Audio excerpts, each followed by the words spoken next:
Lah piye to? Lho SS-en. Sarjana. Berpendidikan istilahnya ngono lho Mas. Lho ora sing sak-sake mudeng notasi. Oh iya. Sing nom-nom Sing pilihane. Lah wong yo Ya prinsipnya Mas Catur kan anu, tua sing pateni. Pak Tono. Sinden. Iki ngomong ke Sinden kok teko Pak Tono. Pateni ya mati. Pak, timbali Mbak Kusnan. Nah, Pak Kusnan iki sing kagungan kersa. Salim dulu.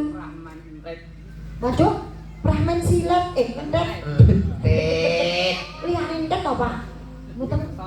Oh, ngapa penting Brahman